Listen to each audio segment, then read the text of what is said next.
تے 138 صفحہ۔ یہ بھی قربانی دے جانوراں چوں اللہ دے رسول علیہ السلام نے جڑے جانور کیا کہ یہ نہیں تسی کر سکتے، وہ ہاتھ اٹھا کے فرمایا کہ 4 جانور ہیں۔ ان نبی صلی اللہ علیہ وسلم سوئلا اما لو یجزئ من الضحایا، کہ اللہ دے رسول علیہ السلام قربانی کہڑے جانور نہیں لگتے، تو آپ نے انگلیاں اٹھائیاں اور فرمایا 4۔ قال الارجاء البین اراجھا، ایسا لنگڑا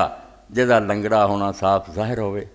اتنے ساڈے انہیں حنفی علماء کہہ دیں بھی نہیں بشک وہ لنگڑاؤں ہوئے، اگر وہ چل کے اس پیر نہ چلا جاتا نا زمین تے اس پیر نوں لاؤندا تے جتھے ذبح کرنا اتنے تک چلا جاتا، ٹھیک ہے بھئی یہ کرنے والی گل ہے۔ اللہ دے رسول علیہ السلام دے فرماؤندے جہاں لنگڑا صاف نظر آਉਂدا ہوئے وہ نہیں ٹھیک، چلن نہ چلن دی کہڑی گل۔ والاوراء والبین ابرھا، کانا جہاں کانا ہونا بھی صاف نظر آوے۔ والمریضۃ البین مرضھا، بیمار جہی بیماری بھی واضح ہوئے۔ والاجفاء التی لا تنکی، اور او لسا جہدے وچ مغزی یعنی گدا ہی کوئی نہیں۔ حضرت فاطمہ رضی اللہ تعالیٰ عنہ بڑی روایت جڑی ہے وہ دے بارے ایک بہت ضروری گل دہرانی کہ یہ نسب الرایا بھی اور یہ تحفۃ الافضی پہلاں تو لکھ کے بیاہ راوی ہے نہیں ٹھیک ابو حمزہ الصومالی، اگے پھر لکھ دیتا ورواہ اسحاق میں راہ ویفی مسند اخبرنا یحییٰ بن آدم و ابو بکر بن عیاش عن ثابت عن ابی اسحاق عمران بن حسین فذکروا کذا فی نسب الرایا۔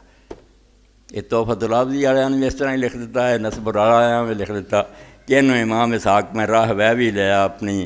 مسند کے اندر تو ذکر کیا، اتنے کوئی انہاں دعا نے اعتراض نہیں کیتا،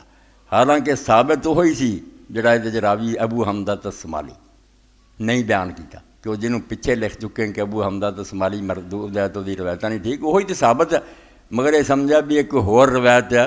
یہ راوی کو وکھرا ثابت نہ ہے،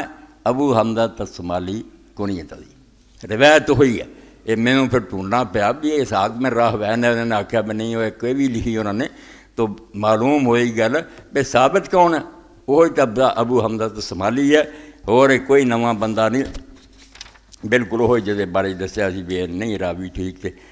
وہ ذکر ہے علیحدہ۔